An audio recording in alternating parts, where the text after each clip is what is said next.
রাকেশ আস্তানা নামে একজন ভদ্রলোক আসলেন, ইন্ডিয়ান ভদ্রলোক। উনি এসে বললো যে আমি তো সুইফট সার্ভার নিয়ে গেছি। কোথায় নিয়ে গেছে? আমি আমেরিকা পাঠিয়ে দিয়েছি। আতিয়ার সাহেবকে আমি নিজে জিজ্ঞেস করেছি, ঠিক আছে মামলা করেন জিডি? না, উনি জিডি করেননি। এটা জানাজানি হয়ে যাবে, এটা অনেক ঝামেলা হবে, প্রেশার হবে। তাই আমি বললাম যে আমার দেশে তথ্য যোগাযোগ প্রযুক্তি আইন আছে, আমার দেশের পুলিশরা হয়তো দুর্বল, আপনি ভাবছেন আমরা পারবো না এটা তদন্ত করতে, কিন্তু সেটা তো মানদণ্ড নির্ণয় করা তো আপনার দরকার না। পুলিশ উইল ডিসাইড সে আমেরিকায় নিয়ে যাবে না ফ্রান্সে নিয়ে যাবে। জুনায়েদ আহমেদ পলক সাহেব তৎকালীন প্রতিমন্ত্রী, উনি হয়তো দেশের বাইরে জার্মানিতে কোনো একটা সেমিনারে এরকম গিয়েছে।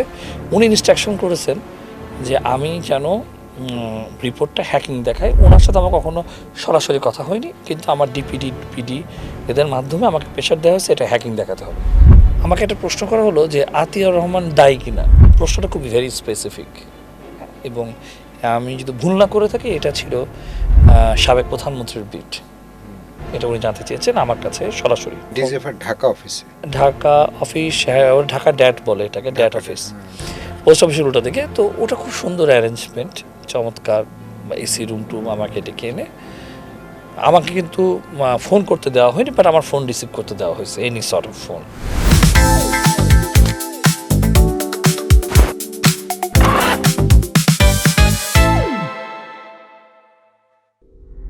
একাত্তর পডকাস্টে আপনাদের সবাইকে স্বাগত জানাচ্ছি। আমি মহিম মিজান। আপনারা জানেন আমরা প্রতিদিনই প্রায় নতুন এক অতিথি নিয়ে এই পডকাস্টের আয়োজন করে থাকি। আজকে আমাদের সাথে উপস্থিত হয়েছেন অতিথি হিসেবে আইটি এক্সপার্ট, তথ্য প্রযুক্তি বিশেষজ্ঞ তানভীর হাসান জোহা। তিনি আমাদের সঙ্গে আছেন। তাকে এখানে আজকে পডকাস্টে আনার প্রধান উদ্দেশ্য হচ্ছে যে 2016 সালে আপনারা জানেন বাংলাদেশ ব্যাংকের রিজার্ভ চুরির ঘটনা ঘটে। সেটি হ্যাকারদের মাধ্যমে চুরি হয়ে যায়, এবং তখন যে তদন্ত কমিটি হয়েছিল, বিভিন্ন তদন্ত কমিটি, তিনি তখন র্যাবের যে ছায়া তদন্ত কমিটি, সেই ছায়া তদন্ত কমিটির সহযোগিতাকারী হিসেবে তথ্য প্রযুক্তি মন্ত্রণালয়ের সহায়তায়, মানে তখন তিনি তথ্য প্রযুক্তি মন্ত্রণালয়ের সঙ্গে কাজ করছিলেন, তখন র্যাবকে সহায়তার জন্য সেই সময় তিনি র্যাবকে অনেক ধরনের সহায়তা প্রদান করেন। এবং পরবর্তীতে এই ঘটনাকে কেন্দ্র করে আমরা যতদূর জানি এই তানভীর হাসান জোহার গুমের ঘটনা ঘটে। এবং আজকে এই যে রিজার্ভ চুরির ঘটনা আপনারা জানেন, আপনারা এরই মধ্যে জেনে গেছেন যে তদন্ত সংস্থা সিআইডি তারা অভিযোগপত্র দাখিলের একদম চূড়ান্ত পর্যায়ে রয়েছে। তো এই সমস্ত বিষয়গুলো নিয়ে যে তখন আসলে কী ঘটনা ঘটেছিল বাংলাদেশ ব্যাংকে, তখন এই তানভীর হাসান জোহারা যে গিয়ে তদন্ত করবার জন্য কার কার সহযোগিতা চেয়েছিল, কেমন রেসপন্স পেয়েছে, এই সমস্ত বিষয়গুলো নিয়ে আজকে আলোচনা করব তানভীর হাসান জোহার সাথে।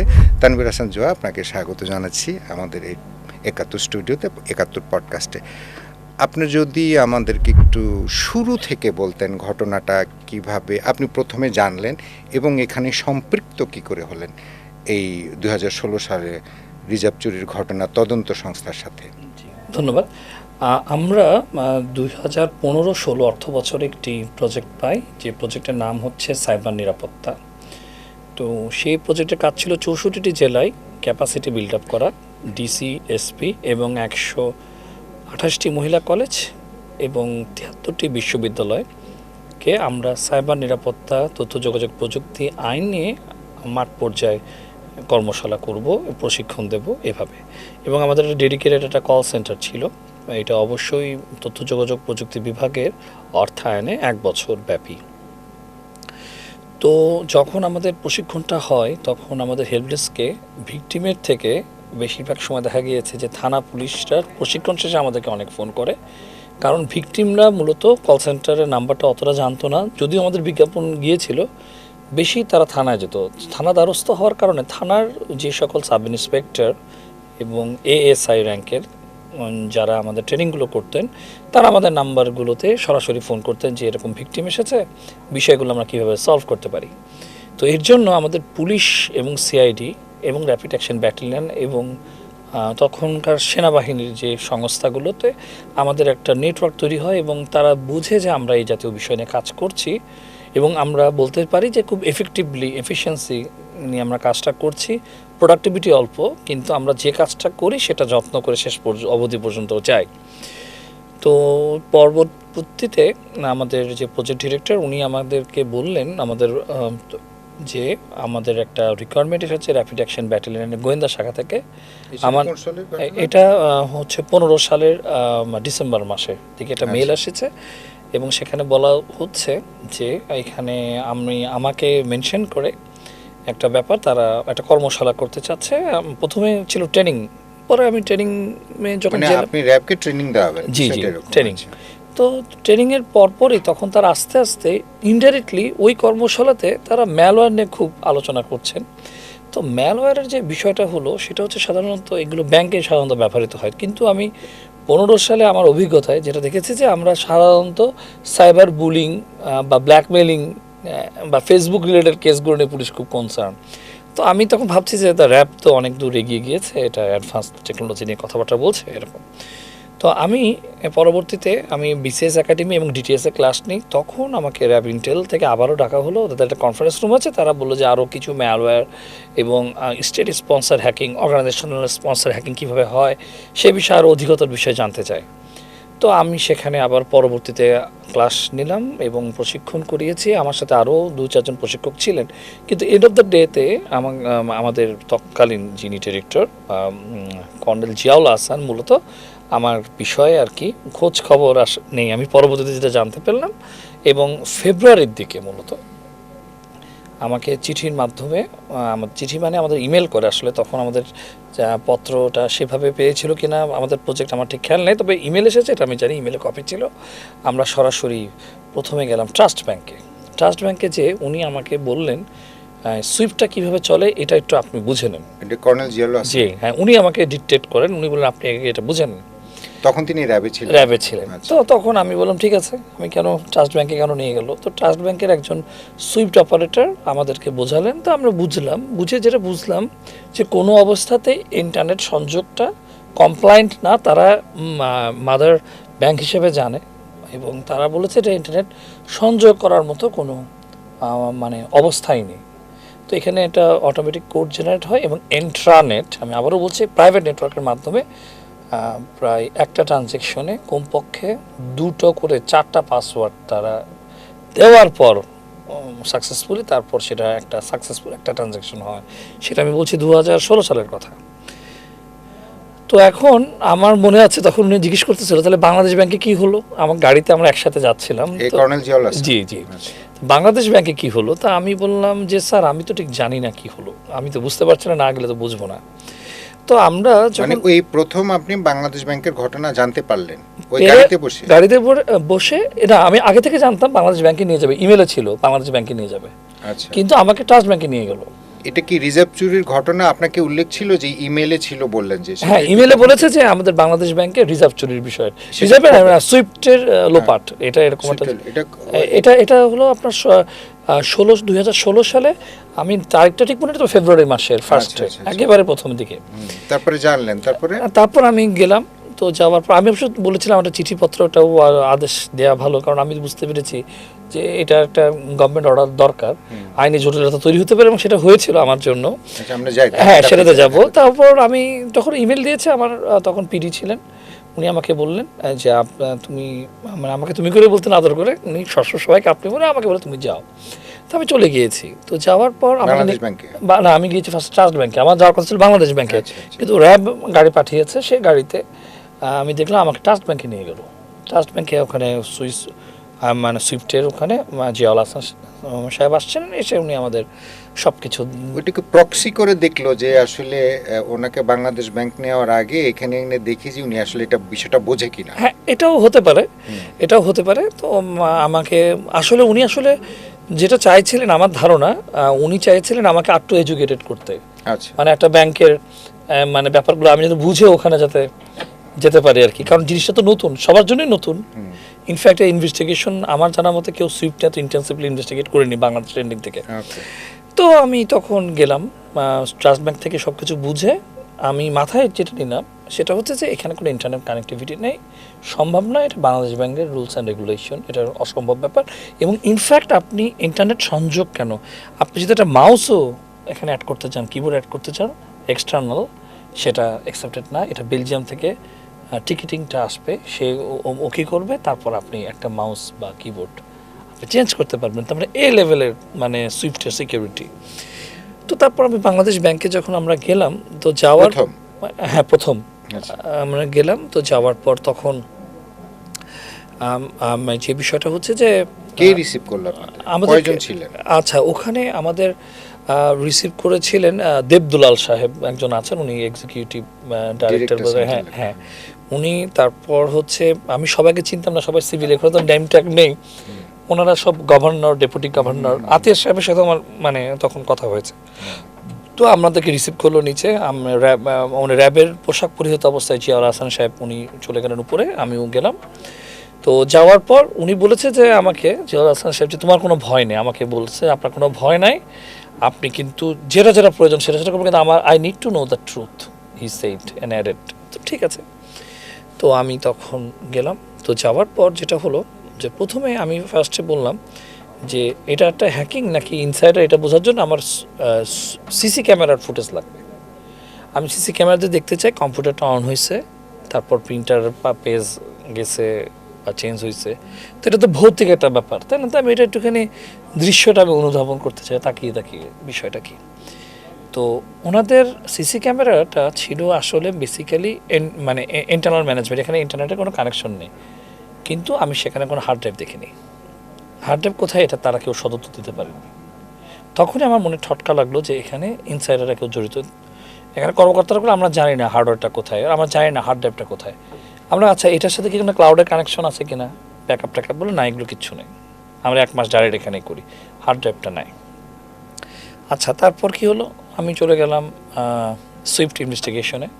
তখন আপনার রাকেশ আস্তানা নামে একজন ভদ্রলোক আসলেন, ইন্ডিয়ান ভদ্রলোক। উনি এসে বলল যে আমি তো সুইফট সার্ভার নিয়ে গেছি। কোথায় নিয়ে গেছি? আমি আমেরিকা পাঠিয়ে দিয়েছি। তাই আমি বললাম you are international renowned forensic expert, তো আপনি এরকম একটা সুইফট সার্ভার আপনি নিতেই পারেন, আপনাকে আপনি কি কোর্ট অর্ডার নিয়েছেন? It's a legal case, cognizable, non bailable hacking, তখন এরকম একটা ব্যাপার। তো তখন বললো না, আমি I just inform to governor and he said that না just wrap up, but I have image, you can check it. আমি বলছি ওকে, আমি ইমেজটা যে করবো তার হ্যাশ ভ্যালু কোথায়? হ্যাশ ভ্যালু দিতে পারেনি। তার আমি যেটার উপর ট্রু মনে করে যে আমি ফরেন্সিকটা করব, তো সেই জিনিসটার সোর্সটাই তো আপনার কোশ্চেনিং। তো আমাকে বললো উনি ম্যালওয়্যার পেয়েছেন, উনি আমার ম্যালওয়্যারের কোডগুলো দেবেন আমাকে, এগুলো বলছেন উনি। তো আমি বললাম যে ঠিক আছে। তো আমি জিডি হয়েছে, আতিয়ার সাহেবকে আমি নিজে জিজ্ঞেস করেছি, ঠিক আছে মামলা করেন জিডি? না, উনি জিডি করেননি, এটা জানাজানি হয়ে যাবে, এটা অনেক ঝামেলা হবে, প্রেশার হবে। তাই আমি বললাম যে আমার দেশে তথ্য যোগাযোগ প্রযুক্তি আইন আছে, আমার দেশের পুলিশরা হয়তো দুর্বল, আপনি ভাবছেন আমরা পারবো না এটা তদন্ত করতে, কিন্তু সেটা তো মানদণ্ড নির্ণয় করা তো আপনার দরকার না, পুলিশ উইল ডিসাইড সে আমেরিকায় নিয়ে যাবে না ফ্রান্সে নিয়ে যাবে। তো বললাম উনি তো আসলে আমার মনে পড়ে, উনি তো অনেক ফর্সা, ওদিকে পুরো লাল হয়ে গেছে আমার কথাবার্তা শুনে, এবং উনি বারে আমার পরিচয়টা জানতে চাচ্ছিলেন। কিন্তু তৎকালীন জিয়াউল হাসান সাহেব কিন্তু উনি ফ্লোর দেননি, উনি আমাকেই অথরিটি দিয়েছিলেন যে আমি যাতে তাকে গভর্নরকে প্রপারলি ইন্টারগ্রেট করতে পারি। তো আমি কিন্তু করেছি, এবং তার ওনার কোনো উত্তর নেই। এবং উনি ওয়ার্ল্ড ব্যাংকে টেলিফোন করেছিলেন কাউকে, তারা বললো যে Rakesh Asthana FireEye they are the best, এখানে করুক। তাই বললাম যে তারা বেস্ট হতে পারে, তারা হয়তো আপনাকে ট্রুথটাই বলবে, কিন্তু আমি তো কোনো প্রসেস বুঝতেছি না। হ্যাকিং হয়ে গেল, সার্ভার নেই, উনি বলতেছে ইমেজ আছে, ইমেজ থাকলে হ্যাশ ভ্যালু নেই। হ্যাশ ভ্যালু একটু কথা প্রসঙ্গে বলি, হ্যাশ ভ্যালু মানে হচ্ছে অবিকৃত একটা ডিজিটাল সোল, আত্মা, মানে যেটা একটু বিকৃত হবে না, সেটার উপর বেসিস করে আমরা ফরেন্সিকরা তদন্ত করে মূল প্রসঙ্গে যাই। তো এই অবিকৃত তথ্যটা আমরা বিকৃত হয়ে গেছে বলে আমি মনে করি, কারণ আমি একটা এভিডেন্স যখন রিসিভ করব, এরপর কিন্তু আমাদের চেন অফ কাস্টডি বলি, এরপর কিন্তু এটা নিয়ে আর কোশ্চেন করা যাবে না। আর তা আমি তো ওনার ইমেজটা তো আমি রিসিভ করতে পারছি না। আচ্ছা, তার মধ্যে আরেকটা ঘটনা দেখলাম, যেটুকু ইমেজ আছে তখন আমাকে ডিসিশন দিল, তখন উনি মারা গিয়েছেন, আল্লাহ ওনাকে জান্নাতবাসী করুন, মানে কর্নেল আবুল কালাম আজাদ ইন্টেলে ছিলেন। উনি বললো যা দেশে জোহা তুমি ওগুলো নিয়ে আসো, তো ওগুলো তুমি নিয়ে আসো। তো আচ্ছা, বাই দ্য ওয়ে একটা ইমোশনাল কথা বলি, আমার নাম কিন্তু সবাই তানভীর বলে চেনে, আমার ইউনিভার্সিটি, আমার স্কুল। তো আমি এই ঘটনাতে যখন গুম হই, এরপর আমার নাম জোহা হয়েছে, ইন্ডাস্ট্রিতে আমাকে সবাই জোহা বলে চেনে লাস্ট নেম দিয়ে। এনিওয়েজ, তো আমাকে বললো তানভীর তুমি চলে আসো, আমাকে বলছিল যে তুমি যেটুকু আছে ওটা নিয়ে চলে আসো, তুমি কি র্যাবে তুমি এটা পরীক্ষা করতে পারবা কিনা, আমরা উপর লেয়ারে কথা বলছি, এরকম একটা কথা বললেন। তা আমরা ঠিক আছে, কিন্তু আমি ওই রিসিভিংয়ে ওখানে আমি সাইন করবো না, এটা একটা ইনফেক্টেড জিনিস। উনি কি একটা কপি করে দিল, সে কপিতে কি থাকবে না, ধরেন আমি বেরও করলাম, তো এটা ভ্যালিড কি, যে কেউ ডিফেন্স দেবে যে আপনার এই জিনিসটার অথেন্টিসিটিটা কি। তো পরবর্তীতে আমি জানি না কী করবো, আমি এভাবে রিসিভ করবো না। আমি সবসময় সিসি ক্যামেরার পিছনে লেগেছিলাম, হার্ড ড্রাইভের পিছনে লেগেছিলাম। আচ্ছা, এরপর আমি সুইফট অপারেটরকে খুঁজলাম, যিনি আসলে বাংলাদেশ ব্যাংকে যিনি দায়িত্ব ছিলেন। তো আমার স্ট্রেট মনে আছে, একজন ভদ্রলোক আসছে, মুখে এরকম দাঁড়িয়ে, সেদিকে আমার হাত দিয়ে, ওনার হাতে এরকম এরকম হচ্ছে। আমি যে কী ব্যাপার, বাতাস করছে কিনা, উনি লিটারটা কাঁপতেছে, এবং উনি কি নতুন জয়েন করেছে। এরা কারা? এরা সিলেটে চলে গেছে, কেউ অন্য জায়গায় চলে গেছে, তারা ট্রান্সফার। তো ঘটনা ঘটার সাথে সাথে আপনি ট্রান্সফার করলেন উইদাউট এন ইনকোয়ারি, বা তাদেরকেও যেটা আনবেন, আচ্ছা ট্রান্সফার হতে পারে, তাদেরকে যেহেতু দায়িত্ব অবহেলা এসেছে, আমাদেরকে এক সপ্তাহ পর আনেন, আমরা তাকে একটু জিজ্ঞাসাবাদ করি কী হয়েছিল, আপনি একটু সুইফটটা চালায় দেখেন। তারপরও তারা বললো যে তা আমাকে ওরা কোনোভাবে সহযোগিতা করেনি, এবং ওনাদেরকে আনারও প্রয়োজনীয়তা ওনারা ফিল করেননি। তো যখন আমার হার্ড ড্রাইভ নাই, যখন এখন শুনেছি সেটা নাকি তারা সিআইডিতে জমা দিয়েছে, আমার এখানে একটা কিছু প্রশ্ন আছে। আসলে বলতে চাই না, এটাও কিন্তু হয়তো বা সিআইডি ডেফিনেটলি ফরেন্সিক করেছে সতর্কতার সাথে, এখানে ডেট টেম্পারিং করেছে কিনা। এবং আমরা জাতির কাছে অবশ্যই এটা পাবলিক ডকুমেন্ট হলে দেখতে চাই যে বাংলাদেশ ব্যাংকে সিসি ক্যামেরা দিয়ে যে এরকম কম্পিউটার অন হয়েছিল, অটোমেটিক ট্রানজ্যাকশন হয়ে গেছে, অটোমেটিক সব কিছু। হ্যাঁ, মানে এটারও দেখার বিষয় আছে। আরেকটা ব্যাপার বলতে চাই আমি, মানে আপনি শেষ করেন না ওটা শেষ? হ্যাঁ, না এখন এটা শেষ হয়নি। তো আচ্ছা, যেটা বলছি আমার ওখানে আমি গেলাম আতিয়া রহমানের ওখানে, উনি বললাম, তো তারপর আমার এগুলো নাই। এর মধ্যে একটা ঘটনা বলি, ইমেজ সার্ভারের ভিতরে আমি কতগুলো ইউএসবি দেখতে পারি। যখন আমি ল্যাবে যাই, এটা কোনো অগোছালো হচ্ছে, গল্পটা তো পুরো শেষ করে যাবো, ভুলে যাব। কোনোভাবে কোনো ইউএসবি পেন ড্রাইভ কিন্তু ঢোকার কোনো কথা না, এটা হতেই পারে না, কিন্তু সেখানে ইউএসবি দেখেছি। তার মানে এই ইউএসবিটা এটা কি ম্যালওয়্যার ইনজেক্ট করার জন্য? আমি যদি একটু রহস্যময়ভাবে বলতে চাই, আমি যদি ওদের সবাইকে আসামি করতে চাই, তাহলে আপনার এখানে ইউএসবি ঢুকবে কী করে? এবং হার্ডওয়্যার লেভেল থেকে ইউএসবির যে ফোঁটাটা সেটা বন্ধ, এবং সিস্টেম লেভেলে ইউএসবিটা বন্ধ। এবং তারা বলতে চাইছে এখানে ইন্টারনেট চলতো, কারণ কিছুদিন আগে ভারতীয় একটা কনসালটেন্ট এসে আরটিজিএসকে সুইফট সার্ভারের সাথে তারা অ্যাড করেছে পেমেন্ট গেটওয়ে সিস্টেমে। তার কোনো অ্যাপ্রুভাল, তার কোনো নোট টোট তখন তারা দেখাতে পারেনি, যদিও আমি পরবর্তীতে সিআইডির এক অসমর্থতা সূত্রে জানতে পারলাম তারা নাকি এরকম কিছু ডকুমেন্ট বানিয়ে তারা দিয়েছিল যে এটা অ্যাপ্রুভাল দিয়েছে এরকম। তো দেখেন, আমি যেটা বলতে চাই, 1 নম্বর হচ্ছে হার্ড ড্রাইভ নাই, 2 নম্বর হচ্ছে সিসি ক্যামেরা ফুটেজ নাই, 3 নম্বর হচ্ছে আমার অপারেটর নাই, 4 নম্বর হচ্ছে হঠাৎ করে একটা অদ্ভুত ইন্টারনেট চলে আসলো, সেটার কোনো অ্যাপ্রুভাল নাই। এবং এখনও পর্যন্ত আমি যতটুকু জানি, যেখানে ট্রাস্ট ব্যাংকের মতো একটা কমপ্লায়েন্ট ব্যাংক, তারা ভয়ে নেট কানেকশন তো দিতে পারেনি, মাউস চেঞ্জ করতে পারে না, সেখানে ইন্টারনেটটা কানেক্টেড হয়ে গেল বাংলাদেশ ব্যাংকে। এটা তো কোনো দিক থেকে মানে সম্ভব না। তো পরবর্তীতে আমি চলে গিয়েছি, আমি ব্যাক করলাম ডে 1-এর মতো। নিচে আমাকে মানে মিডিয়ার আসলে ধরেছিল যে আসলে কী দেখতে পেলেন। তো জিয়াউল হাসান সাহেব বলেছে আমি কিছু জানি না, উনি আইসিটি মিনিস্ট্রি, উনি কিছু বলুক, উনি এটাই বলেছিলেন। তো তখন সম্ভবত শুধুমাত্র চ্যানেল আই ছিল বা অন্য এটিএন এরা ছিল, তখন আরও অন্য অনেকে জানতো না যে আমি হঠাৎ করে চলে এসেছি। তো তখন আমাকে বলেছে কী হয়েছে। তখন আমি একটু কথা বলেছি, যে 3টা আইডি থেকে ট্রানজ্যাকশন হয়েছে সে 3টা আইডির বিস্তারিত তথ্য আমরা জানতে পেরেছি। আমরা তাদেরকে অধিকতর জিজ্ঞাসাবাদ করব, জিজ্ঞাসাবাদের পরে তারা কেন পেমেন্টটা কীভাবে হলো সেটা আমরা জানতে পারবো। যখন এই কথাটা বলা হয়েছে তখনই আসলে মূল প্রেশারটা আমার প্রতি তৈরি হয়, এবং তখন আমাকে বললো যে উনি কে, এবং র্যাব কিন্তু ওই জায়গাটা আমাকে ক্লিয়ার করেনি। আইসিটি মিনিস্ট্রিতে তারা চেনে, কারণ তখন টুকটাক আমি টক শো ওয়ার্কশপ করতাম, অনেকে আমাকে চেনে। কিন্তু ব্যাপারটা তারা আমাকে ভেবেছিল যে তারা অ্যাকচুয়ালি আমাকে নিয়ন্ত্রণ করতে পারবে। আমি আসলে নিয়ন্ত্রণ বলবো না, সত্যটা আমি প্রকাশ করতে চেয়েছি। নিয়ন্ত্রণ অনিয়ন্ত্রণ আমার কাছে কোনো বিষয় না। তো আমি যখন বের হলাম ডে 2-তে, আমাকে র্যাব ইন্টেল থেকে বললো আমরা হার্ড ড্রাইভটা নিয়ে এসেছি, তুমি এখানে ফরেন্সিক করো। তখন আমি ফরেন্সিক করতে গেলাম, আমরা র্যাব ইন্টেল উত্তরাতে। ফরেন্সিক করার সময় আমি দেখি এখানে ইউএসবি ডিভাইসের অস্তিত্ব পেয়েছি। ইউএসবি ডিভাইস আপনি যখন ঢোকাবেন, কবে, কখন, কোথায়, কিভাবে কি করেছেন তার ফরেন্সিক রিপোর্টটা চলে আসে। এটা খুব সহজ একটা সফটওয়্যার, ইউএসবি ডিভিউ নির সফট থেকে পাওয়া যায়, খুব ওপেন সোর্স।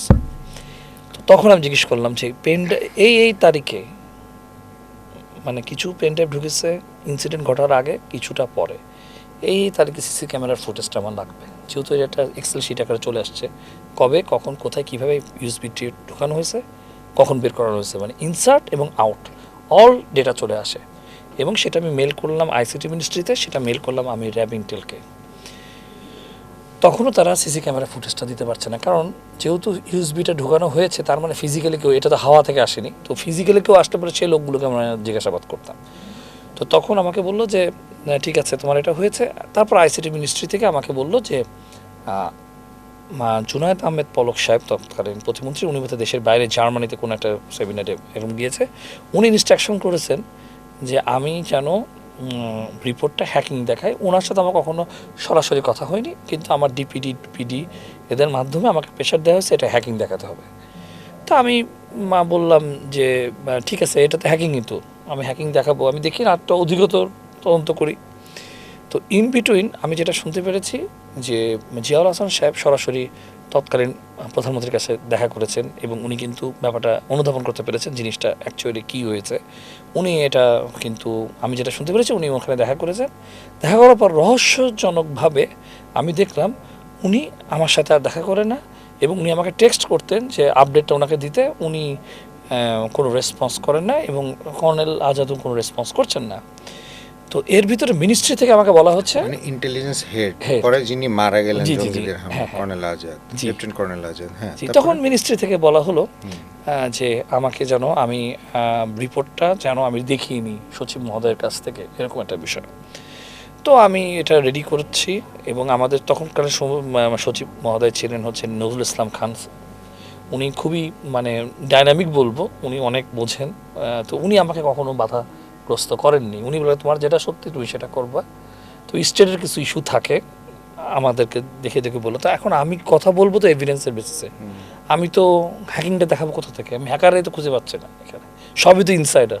ইউএসবি ডিভাইস ঢুকলো, সিসি ক্যামেরা নেই, ডকুমেন্টেশন নেই, আরটিজিএস এর মতো একটা সফিস্টিকেটেড লাইন যখন কনফিগার করা হয়েছে। আপনাকে একটা ঘটনা বলি, শুনলাম যে যখন কনফিগার করেছেন দেশের বাইরের ভদ্রলোকটি, তখন নাকি সবাইকে আউট করে দিয়েছে, বাংলাদেশ ব্যাংকে কেউ থাকবে না। এটা কোন কমপ্লায়েন্স? আমার তো সিস্টেম অ্যাডমিনিস্ট্রেটর তারা থাকবে না সেখানে, তো সে বুঝুক না বুঝুক থাকবে না। তো সুতরাং এগুলো স্টোরি কিনা জানি না, ইমপ্লিমেন্ট করা হয়েছে কিনা জানি না, বা ওনারা ম্যানুয়ালি টাকাটা ট্রান্সফার করুক বা এনি ডেস্কের মতো একটা রিমোট একটা অ্যাক্সেস করে দিক, তারপর তুমি টাকাটা এরকম পাঠিয়ে দাও।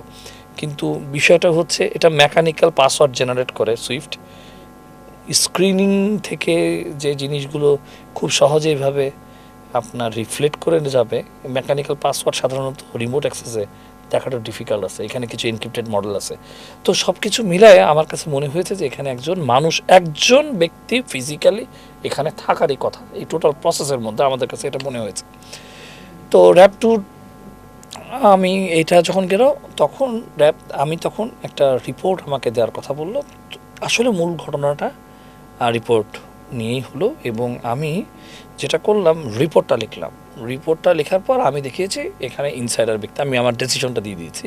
আমার দৃষ্টিতে এটার ইনসাইডার ছাড়া হবে না, কারণ হচ্ছে এটা একটা কারণ। আমি সিসি ক্যামেরা ফুটেজ পাইনি, আমি সাসপিশিয়াস অ্যাক্টিভিটি লগ পাইনি, আমি ফিজিক্যাল প্রেজেন্সি দেখতে পারতেছি। ইউএসবি ডিভাইস আমি চাইছি এই তারিখের দাও, তারা সেটা দিতে পারে না। বাংলাদেশ ব্যাংক যেখানে 5 বছরের ফুটেজ রাখবে, সেখানে আমি 1 মাসের ফুটেজ পাচ্ছি না।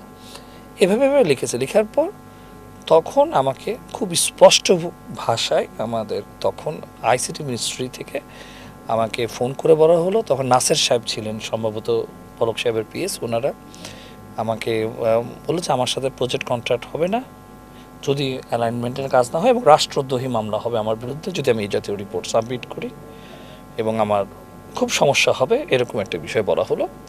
তো তখন আমি তখন ভাবছি আমি আসলে কি করব। তখন আসলে পৃথিবীতে তখন আমি একা, কারণ আমার বাবা মারা গিয়েছে ভেরি ইমিডিয়েটলি। হ্যাঁ, তো আমি আমার মাকে কিংবা আমার বোনকে কাউকে আমি শেয়ার করতে পারছি না বিষয়টি, কারণ হচ্ছে যে এটা একটা ভেরি ক্রিটিক্যাল একটা situation. I am playing with the state policy level, একটা ব্যাপার। আমি কি করব। একসময় ভেবেছিলাম যে আমার তো অনেক নাম যশ আছে, মানে তখন কিন্তু আমি খুব জনপ্রিয় ছিলাম এবং আমার তো খুব ভালো, আমি এটা চেপে যাই বা আমি অস্বীকার করব না, আমি কিন্তু অনেকবার ভেবেছিলাম। কিন্তু আমি যখন একা একা রিক্সায় ঘুরতেছি তখন আমার কাছে মনে হয়েছে যে না, এতগুলো লোকের মানে টাকা পয়সা এতগুলো দেশের সাথে আমি বেমানি করতে পারবো না। তো তখন আমি ভাবলাম যে না, আমি যেটা আছে, মানে এটা তো হয় না আসলে, আমাদের মনের মধ্যে অনেক কিছু কাজ করে, অনেক প্রেশার আছে, একজন ব্যক্তি নেই যে আমাকে আসলে সাজেস্ট করতেছে তুমি এটা করো। আর দ্বিতীয় বিষয় হচ্ছে আমি আমার আম্মাকে, আমার বোনকেও শেয়ার করতে পারছি না, কারণ তার আম্মু হার্টের পেশেন্ট, ডায়াবেটিস হয়, ওনাকে বললে উনি তো হবে না। এবং আমার চাচা তখন এখন বর্তমানে বিটিভি ডিজি, তো উনি তো আমাকে পিতৃতুল্য, পিতার মতো স্নেহ করেন, কিন্তু আমি ওনাকেও যে বলবো আমি আসলে সাহস পাচ্ছিলাম না।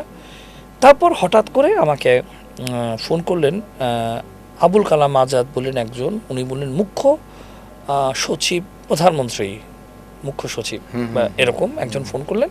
ফোন করে বলল, আপনার রিপোর্টটা তো আমরা শুনছি কি একটা সমস্যা, আপনি একটু আসেন তো, আমাদের একটা উচ্চ পর্যায়ে মিটিং হবে, আপনি একটু আসেন।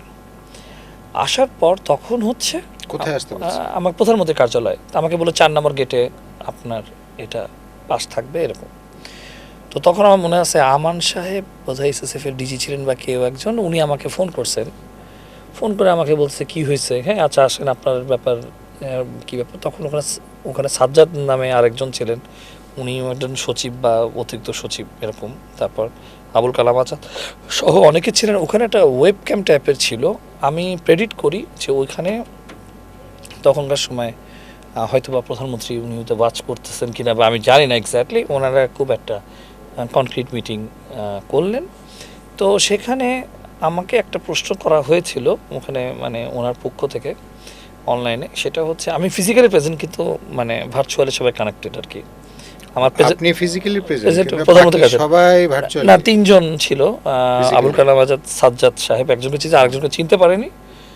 আমার সব সিভিল, তো আমি কাউকে নামও যে পরিচয়টা দিচ্ছে না, তো আমিও আর ওনাদের নামটা ইন্টারোগেট করিনি, আমাকে যেহেতু ইনভাইট করেছেন।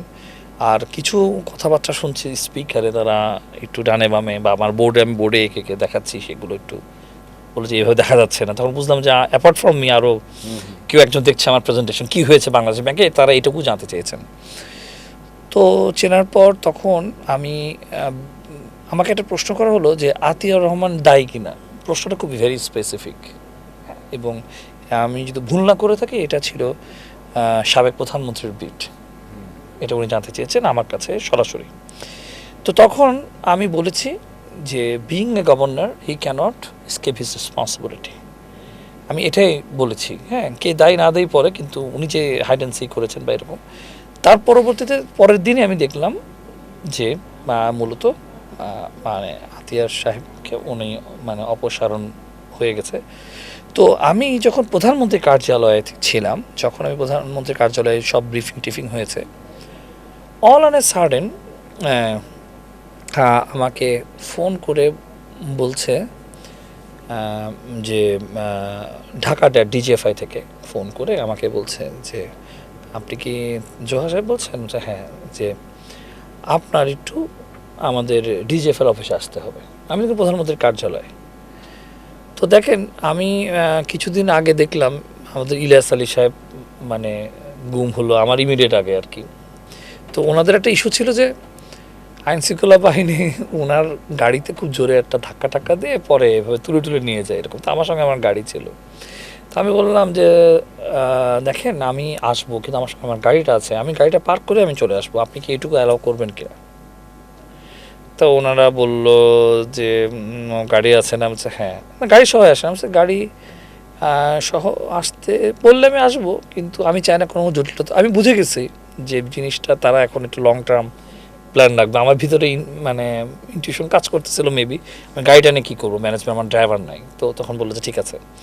তো আমি গাড়িটা নিয়ে গিয়েছি। গাড়িটা যখন আমি রাখতে গিয়েছি তখন আমাদের গেটে খুব জোরে একটা আওয়াজ হয়, ঘ্যাট করে একটা আওয়াজ হয়, সেখানে গাড়িটা রাখি। তো ইন বিটুইন আমার আম্মা উপর থেকে এসে বলছে বাবু ভাত খেয়ে যাও। আমার মামা আম্মু আমার বাবু বলে ডাকে। আমি বলছি আম্মা ঠিক আছে, আমি জানি ওখানে গেলে আমি আটকা পড়বো, আম্মা আমাকে আটকা রাখবে বা আম্মাকে এক্সপ্রেস করতে হবে, ইমোশন কন্ট্রোল করতে পারবো না। আমি বললাম যে না আম্মা, আমি আসতেছে এটা বলে চাবিটা। মাকে আপনি বলছিলেন?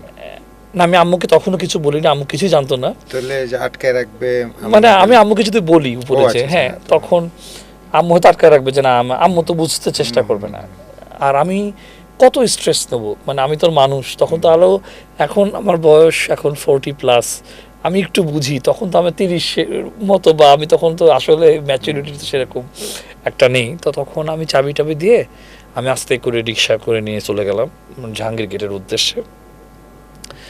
তো আমি আমার প্রফেশনালিজম রেখেছি বলে মনে করি, আমি কমেন্ট করেছি স্যারকে, ব্রিগেডিয়ার স্যারকে, যে আমি আসবো। আমার নাম রফিক, আমার নামটা মনে আছে। তো আমি আমি খুব কনফিডেন্ট ছিলাম একটা কারণে, কি আমি তো পুলিশ বা র্যাব ছিল আমার বন্ধু, মানে তারা যদি কোনো বিশেষ করে ফেসবুক রিলেটেড কোনো প্রবলেম ঘটলে, রিকভার ব্ল্যাকমেল হলে পরে আমি তো সবসময় তাদের সাথেই বসে থাকতাম। তো আমার কিন্তু ওই ভয়টা ছিল না।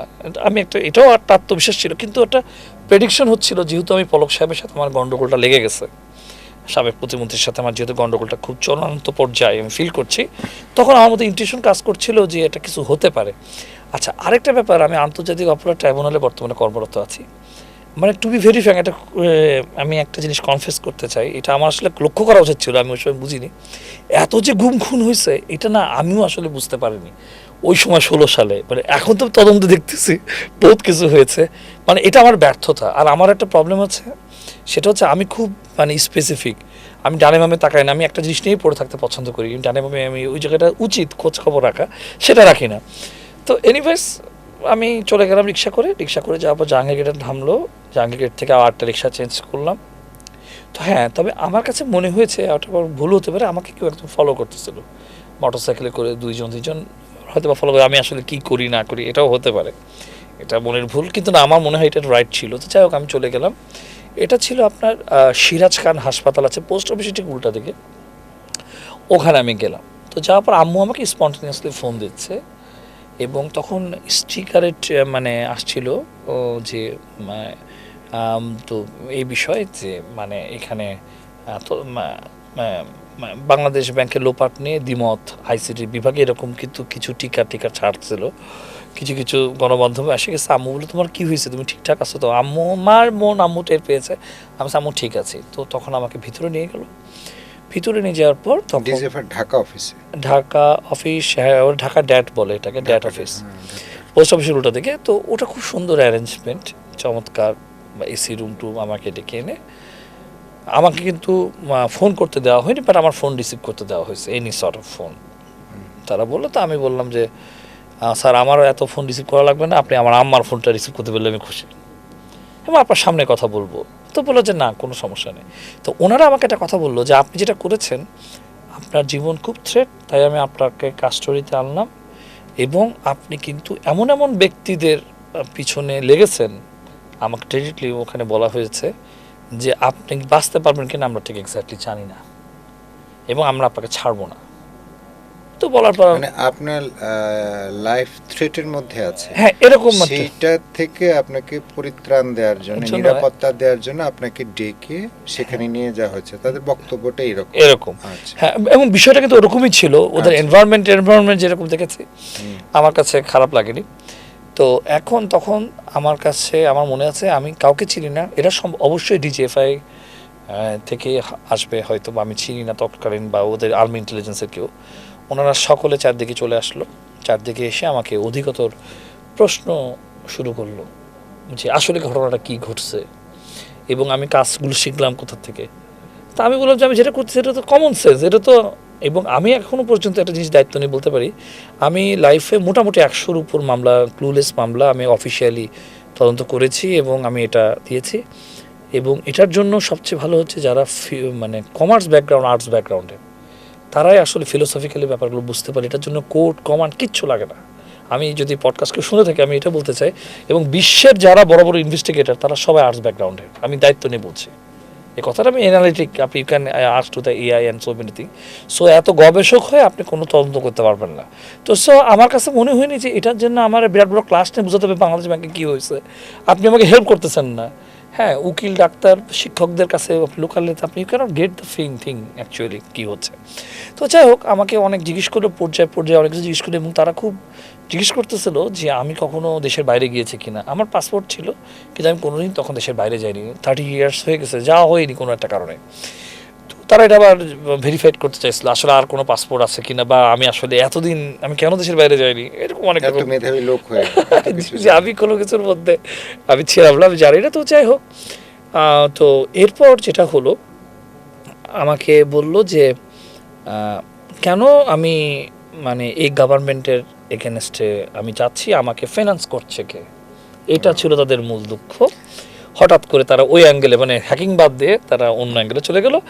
তো মানে এটা তারা ওটাও যাচাই বাছাই করলো, আমার ফাইন্যান্সিয়াল স্টেটমেন্ট সব কিছু, আমার বাপ খালা চাচা সবার কিছু ওগুলো নিয়েছে উপাত্ত, ধরে ধরে তারা আমাকে জিজ্ঞাসাবাদ করেছে প্রচুর।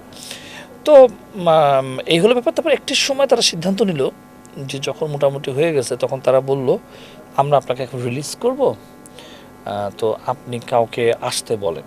তো আমি আমার চাচা, কয়দিন? এটা 7 দিন হয়ে গেছে ততক্ষণ। ওই 7 দিন আপনি কোথায়? আমি ওই ঢাকা রেটের অফিসে আছি। ঘুমাইতে দেওয়ার ব্যবস্থা? হ্যাঁ, এবং ওখানে অ্যারেঞ্জমেন্টটা বলেন। খুবই ভালো অ্যারেঞ্জমেন্ট। আমরা যে মানে আমি একটা জিনিস আমি বলতে চাই, মানে অনেক রকম কনসেপ্ট আছে, আয়না ঘরের একটা কনসেপ্ট আছে। বেসিক্যালি আমাকে মানে যদি ওরকম হয় আমাকে আয়না ঘরে রাখা হয়নি, আমি একদম দায়িত্ব নিয়ে বলতে চাই। আমি যদি গুম হয়েছি এটা গুমই বলবো, কারণ আমার আমার প্যারেন্ট আমার ট্রেস করা যাচ্ছে 2 দিন, এটা তো গুমই। হ্যাঁ মানে আয়না ঘর যেটা। কিন্তু আপনি কল রিসিভ করতে পারছেন? হ্যাঁ, কল আমাকে 3 দিন রিসিভ করতে দিয়েছে, প্রথম 3 দিন। হ্যাঁ, তারপর আমাকে আর কল রিসিভ করতে না, ফোনটা তারা নিয়ে নিয়েছে। এর ভিতরে তখন আম্মা এবং আমার চাচারা খুব কনসার্ন হলো। তো ইন বিটুইন যেটা হলো, তারা আমার 3 দিন আবার চতুর্থ পঞ্চম দিন হঠাৎ করে আমাকে অ্যালাউ করলো। মিডিয়াতে লেখালেখি হয়ে গেছে, আমি তো বুঝতে পারিনি। আমি ঠিক আছি, ওরা আমাকে বলালো। আমি কই, আমি তো কথা বলতেছি। হ্যাঁ, তুই কোথায়, হ্যাঁ এরকম। আমি বললাম যে ঠিক আছে আমি আসতেছি, আমি আসবো। তো তখন আমার একটা বন্ধু আছে, আমি তাকে ডাকলাম, ওর নাম হচ্ছে ইয়ামি। মানে যখন রিসিভ করুন আপনি রুমের অ্যারেঞ্জমেন্টের কথা বলেন, একটা অফিসে থাকার ব্যবস্থা কি? খাট? হ্যাঁ, খাট এবং এসি আছে, এবং আমাকে বলা হয়েছে আমি কি খেতে চাই সেটাই তারা আনবে। এবং আমার অনেক ভালো ভালো খাবার এনেছে, এবং কেউ আমাকে মোটেও 1 সেকেন্ডের জন্য কেউ মিসবিহেভ করেনি, দুর্ব্যবহার করেনি। তারা পুরো জিনিসটা বুঝেছে। আঁকাকি করলাম আমি। তবে একটা জিনিস কি, তারা একই জিনিস 8 জন 8 ভাবে বুঝতেছে, আলাদা আলাদা করে। বুঝতে পারছি। এবং এক প্রশ্ন বারবার করলে যে আপনি আসলে এক জায়গায় ঠিক আছেন। জি। তো আমার ওই সিসি ক্যামেরা আমারও একই, এটাও ওটা মিলে যাবে, হার্ড ড্রাইভ এরকম। তো তারপর আমার কাকে বলবো, তখন আমি আমার বন্ধুকে আমি খবর দিলাম। আমার চাচাকে বলেছিলাম, বাট ওরা চাচার অপশনটা নিল না। আমার চাচাকে তারা একটু অ্যাভয়েড করতে চাচ্ছিল। পরে আমার বন্ধুকে একটা ফোন করলাম, ইয়ামির তার নাম, আমার স্কুলের ফ্রেন্ড। তো সে বললো যে হ্যাঁ আমি আসি। এটা কি তখন কি স্বরাষ্ট্রমন্ত্রী জানতো মনে হয় না? হ্যাঁ, তখন জানে। আপনি যে ওই ঢাকা ডেড অফিস আছেন, ডেড অফিস জি, ওইটা কি অন্যরা জানতো, অন্য মন্ত্রীরা জানতো? আপনার ধারণা কি? মানে আমার ধারণা তো অবশ্যই জানতো, কারণ আমি রেজিমেন্টারি ফোর্সের সাথে অনেকদিন। কারণ আমি বলি, তখন যে আপনার ঘটনাগুলো নিয়ে রিপোর্টিং হয়, নানান দিকে চোখ জিজ্ঞাসা, তখন কয়েকবারই তখনকার যে স্বরাষ্ট্রমন্ত্রী ছিল আসাদুজ্জামান খান কামাল, ওখানে ওনাকে প্রশ্ন করা হলেই সাংবাদিকের প্রশ্ন করলে, আমি একবার প্রশ্ন করেছিলাম এই কৃষি বিজ্ঞান ইনস্টিটিউটে, উনি বলতো যে না উনি ভালো আছেন, ঠিক আছেন, উনি গুম হন নাই, আছেন কোথায় দেখবেন, উনি হয়তো নিজেই আছেন, এরকম।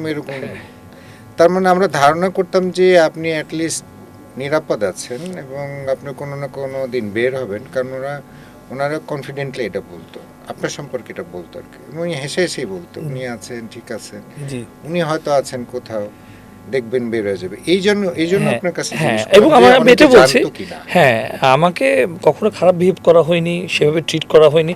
সবার সাথে তো একভাবে ট্রিট হবে না সেটা আমি বলছি না, তারপর আমাকে ওইভাবে করা হয়নি। তারপর আমি আমার বন্ধুকে ডাকলাম। তো বন্ধুকে ডাকার পর আমি বললাম যে চলো তুই একটু আয়, ও গুলশান 2-এর রেডিও ধ্বনিতে একটা অনুষ্ঠান এসেছিল, সে আসছে। আসার পর তারা আমাদের কাছে একটা মুছে লেখা সাইন করালো যে আমার শরীরে কোনো শারীরিক নির্যাতনের চিহ্ন নেই, এরকম সব ঠিকঠাক আছে। তো এখন আমার বন্ধু হলো একটা ট্যাক্সি ক্যাব নিয়ে এসেছিল, ইয়োলো ছিল তখন ট্যাক্সি ক্যাব, ম্যাক্স বা ট্রাস্টেড ট্যাক্সি ক্যাব। তো ওরা বললো যে না এটা ঠিক হবে না, ট্যাক্সি ক্যাবটা ছেড়ে দেন আপনি। ছেড়ে দেওয়ার পর তখন তারা একটা সিএনজিতে উঠিয়ে দিল। তো এখন সিএনজিতে যখন উঠালো, তো তখন যেটা হয়েছে, সিএনজির 2 সাইড দিয়ে জানলাটা খোলা, এরকম সিএনজি তো দেখিনি। তো ওরা যাওয়ার পর আমি দেখি কি যে সিএনজিওয়ালাটা যে গেঞ্জি পরা, রিংস বিডি নামে একটা মানে একটা প্রতিষ্ঠান ছিল, ওই ক্রিকেট খেলাতে আপনি দেখতেন এরকম উঠাতো আর কি, ওদের একটা প্রমোশনাল গেঞ্জি। তো এই লোকটাকে আমি দেখেছি, আমাকে একবার চা দিয়েছে বলে মনে হচ্ছে এই গেঞ্জি পরা লোক। মানে ডিজিফের ভিতরে। হ্যাঁ হ্যাঁ, তো এই লোকটা আবার ড্রাইভার সিএনজির, এবং সে চালাতে পারছে না, সে ফার্স্ট গিয়ার এতক্ষণ দিতে গেছে, ধাম করে আবার সেকেন্ড গিয়ার মারতেছে। তো আমি আবার তো বাইকটা খুব চালাই, আমি হিলে টিলে প্রচুর, আমি বাইক, আমার গাড়ি চালানো আমার অনেক বড় হ্যাবিট। আমার ফ্রেন্ডও ছিল আমার সাথে। তা আমি বললাম যে কি ভাই আমাকে চালা, বলে কি সিএনজি তুমি কি চালাইতেছো, আমি বলে কি এটাও বলছি। হ্যাঁ, তা আমার বন্ধুটা না খুব অবিচল দৃষ্টিতে আমার দিকে তাকিয়েছিল, মানে ওর এক্সপ্রেশনটা আসলে ও কি করবে, আমি কিন্তু নর্মাল হয়ে গেছি। না আপনি নরমাল, আমি একটু ওর পার্সপেক্টিভে আমি জি। ব্যাখ্যা করি। ও তো নিউজগুলো বাইরে থেকে দেখতেছে, আপনি জি। তো কিচ্ছু জানেন না। জি জি আপনাকে নিয়ে দেশে কি লঙ্কা কাণ্ড হচ্ছে মিডিয়াতে, এটা ও জানে, এটা আপনি জানেন না, কারণ আপনাকে কিছু দেখতে দেওয়া হয় নাই। জি জি এজন্য যখন আপনি তাকে ডেকে ডিজেফে তাকে ডেকে আপনাকে হ্যান্ড ওভার করলো তার কাছে, বেরোয় যাওয়ার পর ও তো তাকায় আছে যে বেঁচে আছে, জি ওর মাথায় নিউজগুলো ঘুরছে, কিন্তু আপনি তো নর্মাল, কারণ আপনি তো কিছুই জানেন না। হ্যাঁ, তা আমরা কিন্তু দুজন বেশ একটা লম্বা টাইম একা ছিলাম, মানে যখন সিএনজিতে যাচ্ছিল। ধরেন আপনার ওই পোস্ট অফিস থেকে শুরু করে জাহাঙ্গীর গেট, এটাকে বেশ লম্বা। আর যেহেতু অদক্ষ একজন চালক, তার গিয়ার টেন নিয়ে নানা সমস্যা। হ্যাঁ, তো আমি এটা নিয়ে, ও চাইলে অনেক কিছু বলতে পারতো, কিন্তু আমি তো বুঝতে পারিনি আমার another cinema is waiting for me. তো আমি যখন গেলাম, তো যাওয়ার পর যেটা হলো সেটা হচ্ছে যে জাস্ট জাহাঙ্গীর গেটটা ক্রস করার সাথে সাথে আমার দেখি কি সিএনজিটা অলরেডি স্যার বাম পাশে চেপে গেল। প্রধানমন্ত্রীর যে ওয়ালটা, সেইখানে কার্যালয়ের ওয়ালে ওখানে থেমে গেল। থেমে যাওয়ার পর হঠাৎ, এরপর ডিবি হুক করলো আপনাকে। হ্যাঁ না এরপর আমি দেখি কি হঠাৎ সিভিলের লোকজন এসে আমাদেরকে এরকম করে হাতটাতগুলো নিল। নেওয়ার পর আমি তখন একরকমের তো একটু ধস্তাধস্তি হলো, আমি যে কী ব্যাপার, ধস্তাধস্তি মানে কি, আমি আমি রিল্যাক্টেন্ট হয়ে গেলাম, গাটা ছেড়ে দিলাম, এবং এটা তাদের জন্য একটু কঠিন হয়ে গেছে আমাকে ক্যারি করতে। তো আমি আবার ছোটোবেলায়, আমি ফ্র্যাঙ্কলি বলি এটা, আমি মার্শাল আর্টে ছিলাম। তো আমাদের তো কনফিউজের অনেক ট্রেনিং ছিল 9-10-এ, সেগুলো এটা তো আসলে ব্রেনে প্র্যাকটিস করার কিছু না, এটা অটোমেটিক হয়ে যায়, আপনাদের ট্রেনিং থাকে। গাড়ি যেমন আপনি অটোমেটিক ট্রেনিং থাকলে আপনার হাত যেরকম হয় ওরকম আমার হয়ে গেছে। এক কী হলো দাঁড়াও এরকম হলো। তো আমি যে কী ব্যাপারটা, কি আপনারা কারা? তো আমি যেটা দেখলাম যে ওখানে র্যাব ইন্টেলের একটা কার্ড তাদের কোমরে ছিল, এবং র্যাব ইন্টেলে অ্যাকচুয়ালি ফার্স্ট পিক করেছে আমাকে। এগেন অ্যানাদার স্টোরি, আচ্ছা, মানে আমার 3টা ধাপ আছে আর কি টোটাল আচ্ছা। ঘুমের। তো তখন আমি জিজ্ঞেস করে, তখন আমাদের 2 বন্ধুকে দুটো আলাদা গাড়িতে নিয়ে গেল। হ্যাঁ, নেওয়ার পর এসে বললো ফোনটা দেন। হ্যাঁ, তো ফোনটা তো আমি অফ করাই আমি দিছি অন, পাসওয়ার্ড দেন এরকম, আর একটা গেঞ্জি কাপড় দিয়ে মুখটা তো আটকে দিল। তো ওরা না যেভাবে গেঞ্জি কাপড়টা এভাবে টেনেছে, এতে না মানে ওই গেঞ্জি কাপড় তো মানে একটু বোঝা যাচ্ছে লাইট টাইট আসতে, মানে এত টাইট করছে লাইট টাইট চলে আসতেছে। তো গাড়ি নিজে বললাম যে তুমি হ্যাক করছো, তুমি হ্যাকারদের ট্রেনিং করাও, অনেক কথাবার্তা, একটু অন্যভাবে রাফ টোনে কথা, সেটা কিন্তু আগের এক্সপিরিয়েন্সের সাথে নেই, মিলছে না। ওই র্যাবের ইন্টেল, হ্যাঁ, যে ইন্টেলকে আপনি সহযোগিতা করছেন, জি, জি, জি। সেই ইন্টেলই আপনাকে ধরে জি, নিয়ে হ্যাঁ। গেছে। বললো তখন যে কি মিস্টার লেফটেন্যান্ট হ্যাঁ ওরা আজাদ ছিল, ছিলেন? হ্যাঁ আজাদ ছিলেন, এবং জিয়াউল হাসান সাহেব ছিলেন। এবং আমাদের ফ্যামিলি লেভেল থেকে সরাসরি 2 জায়গায় যোগাযোগ করা হয়েছে, তারা পুরো অস্বীকারই করে। তো যাই হোক, আমাকে নিয়ে গেল, সেটা বিরাট স্টোরি। তো ওরা দেখলাম খুব ক্ষোভ, হার্ড ড্রাইভ ফরেন্সিক নিয়ে, হ্যাঁ আমি কি বুঝি পণ্ডিত আমি ছোটাবে, মানে এরকম একটা বিষয় আর কি তাদের মধ্যে, মানে দেখলাম খুব রাফ টোনে কথাবার্তা বলছে। তো এনিওয়েজ, তো সেখানে যে আবার আরেক বিচিত্র অবস্থা। তো সেখানে তো আমাকে একটা কাচের আয়নার রুম, মানে আয়না ঘর ঠিক না, ওটা পুরোটাই মিরর, এরকম একটা রুম, এরকম একটা পডকাস্টের মতো, আমি কথা বলবো, তারা ইন্টারগেট করতেছে। আচ্ছা, পডকাস্ট ব্যবস্থা তখনও ছিল? হ্যাঁ, এরকম মানে এরকম পডকাস্ট, মানে এরকম মাইক ছিল, বুঝতে পারছি। এরকম অন্ধকার লাইট টাইট বোধহয় একটা জ্বলেছিল। তো ওদের এটা কিন্তু না, এটা 71 স্টুডিও। হ্যাঁ, জি জি, এরকমই। তো ওখানে তারা জিজ্ঞেস করছে, এবং একই প্রশ্ন জিজ্ঞেস করছে, মানে যে প্রশ্ন গত 7 দিন দিয়ে আসছেন, হ্যাঁ, ওই এটা আবার রিভার্সড আচ্ছা। এডিশন। এবং পরবর্তীতে আমাকে বলল যে মানে হয়েছে, মানে ঠিক আছে। তো এখন অনেক দিন তো হয়ে গেল, এখন তারাও বুঝতেছে না আমাকে নিয়ে কী করবে। তো আমি অনেক রকমের ডিসকাশন শুনেছিলাম, তো এগুলো নিয়ে আমি বলতে চাই না, ওনারা ডিসকাশন করতেছে। এর ভিতরে একটা ছিল যে একটা রিপোর্ট আসছে যে আমাদের জেলখানার ভিতরে বড় বড় সন্ত্রাসী যারা, তারা খুব অ্যাক্টিভ, যে আমি বোধহয় আমাকে ইসে দেবে, জেলে হয়তো বা দিয়ে দেবে। সুতরাং মানে তারা, আমি যেন তাদের রুমটা থাকি, মানে এরকম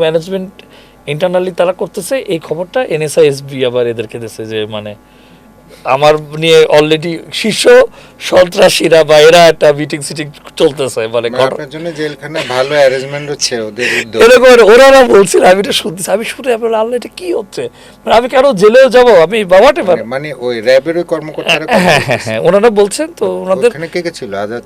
হ্যাঁ আজাদ স্যারের কণ্ঠ আমি শুনেছি, মানে বুঝতে পেরেছি, ওনার সাথে তো অনেক ফোনে কথা বলেছে।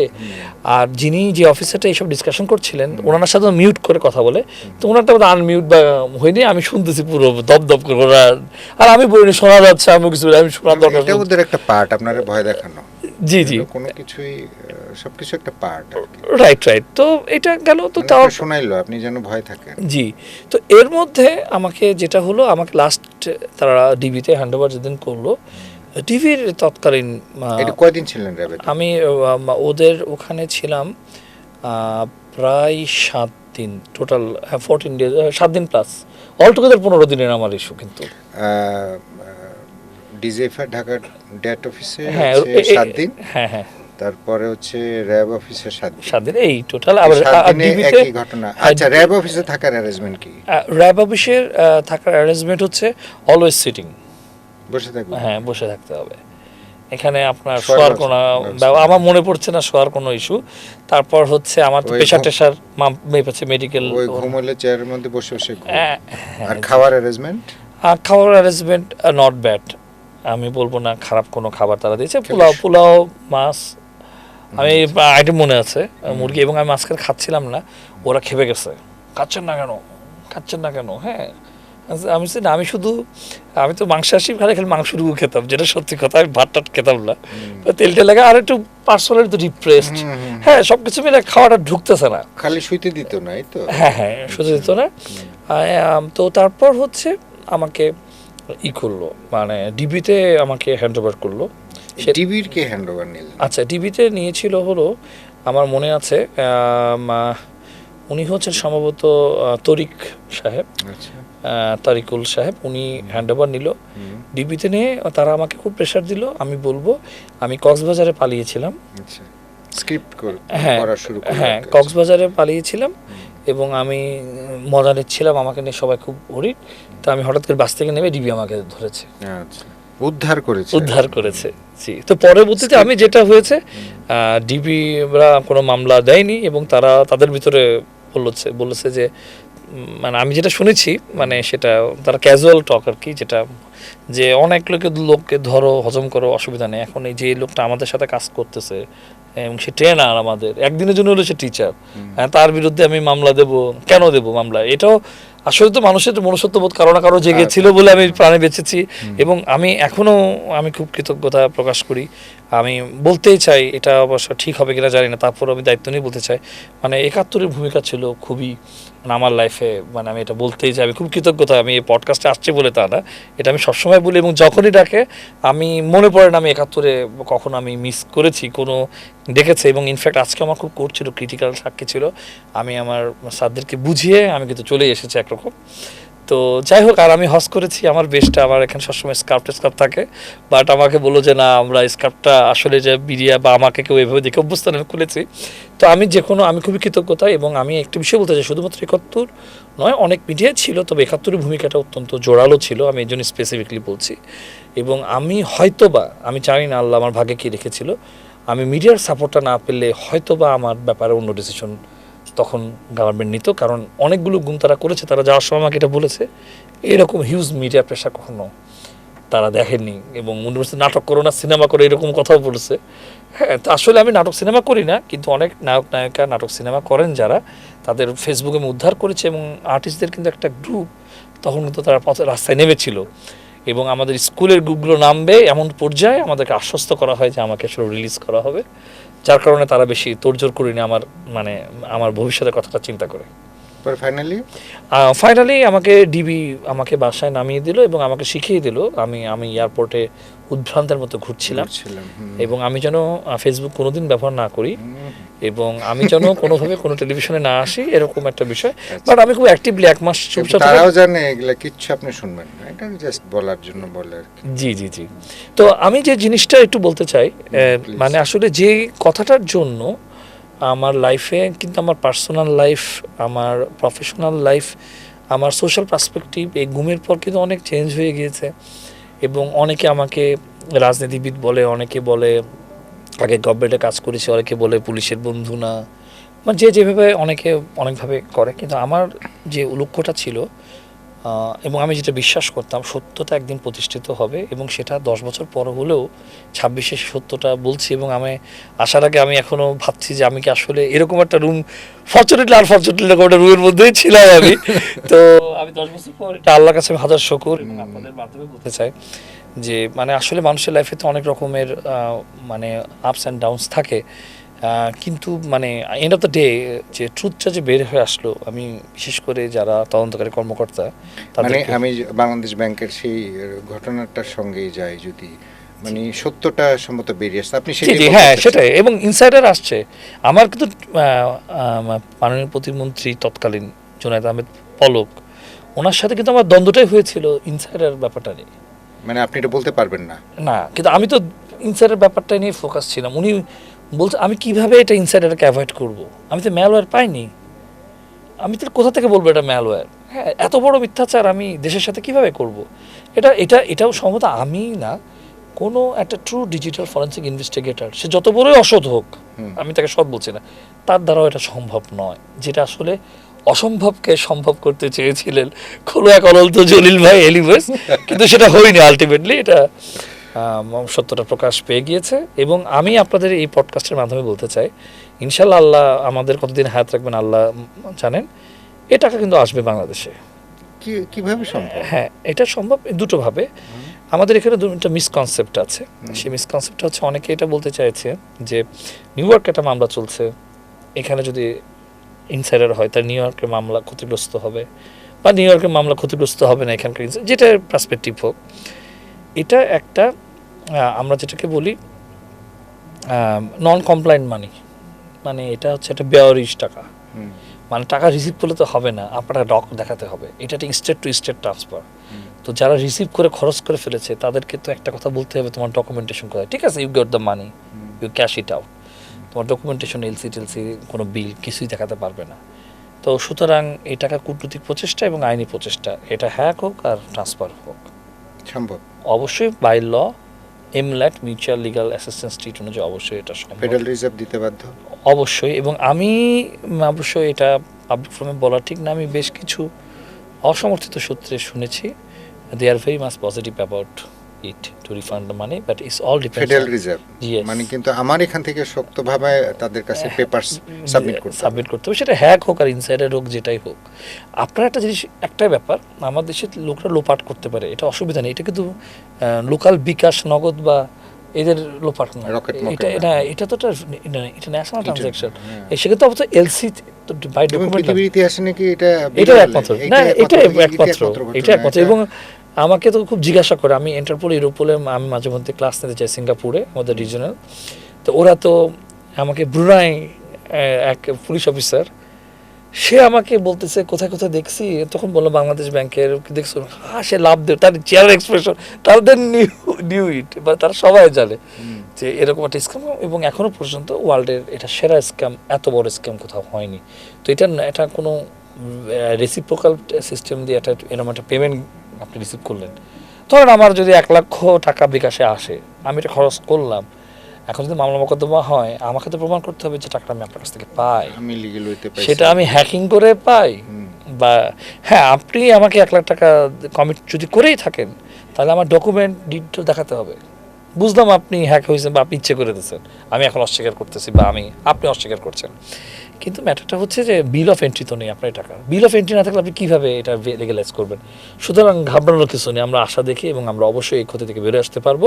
এবং এটা ফেডারেল এই কারণে করবে যাতে কোনো হ্যাকার পৃথিবীতে ফার্দার এরকম করার পরিকল্পনাও না করতে পারে, যে টাকাটা 10 বছর পর দিতে হয়েছে। এবং আশ্চর্যজনক বিষয়ে দুঃখের সাথে বলতে হয়, ফিলিপাইনে কিন্তু 2-3 জন জেল খাচ্ছে এটা নিয়ে অলরেডি, 10 ইয়ার্সে, এবং একজন বেরিয়েও গেছে জেল টেল কেটে। বাংলাদেশে এখন চার্জশিট পর্যায়ে, হ্যাঁ, এখনও প্রাথমিক তদন্ত রিপোর্ট দিতে পারিনি। হ্যাঁ, so it's a huge failure. যারা ধরেন রিসিভ করছে বা যারা খরচ করে ফেলছে, তারা জেল খেটে চাকরি চলে যে বেড়ে যাওয়া, আর আমাদের গভর্নর অলরেডি দেশের বাইরে, আর আমি চাষিটাও দিতে পারি না, পারিনি এখনো না, স্টিল আমি কথা বলছি এটা নিয়ে, কিন্তু এখনো আমরা সংশয়ে ভুগছি এটা কি হবে না হবে। হ্যাঁ, এটা স্টেট পলিসি কি, এবং আমি একটা কথা বলি, বাংলাদেশ ব্যাংকের খুবই একটা ক্রুড গ্রুপ, কিন্তু গভর্নমেন্টকে বোঝাতে চেষ্টা করেছে আমরা যদি এটা হ্যাকিং দেখাই চাষের দিয়ে দিই তাহলে নিউ ইয়র্কের মামলা ক্ষতিগ্রস্ত হবে, তাদের পিঠ বাঁচাতে। এটার সাথে এটা কোনো অ্যাকচুয়ালি কোনো সম্পর্ক আছে কিনা আমি জানি না, কোনো সম্পর্ক নেই। কারণ বিল অফ এন্ট্রি নেই আমার, মানে সে মানে হ্যাক হলো না ইনসাইডার হলো, নিউ ইয়র্ক কী দিল, it's nothing to me actually. আমি ডিপ্লোম্যাটিক মধ্যে যাবো, বিল অফ এন্ট্রি নেই, সোর্স নেই। আমার পৃথিবীর ইতিহাসে জুয়া ক্যাসিনোতে কোনো ডলার আপনার এরকম বিদেশ থেকে এসে চিপসে ভেড়ে মানে চলে যায়, এবং এটা তো ইনকোয়ারি হয়েছে ওই আপনার ওই যে চিপ যারা ক্যাসিনোর প্রতিষ্ঠানের, তারাও তো আলটিমেটলি তাদের ব্যবসা হারিয়ে ফেলেছে, বা তাদেরকেও তো ওখানে জব দিতে করতে হয়েছে ফিলিপাইনে। হ্যাঁ, এবং আরেকটা বিষয় বলি, আমাদের অতি রাষ্ট্রিক সেকশন আছে।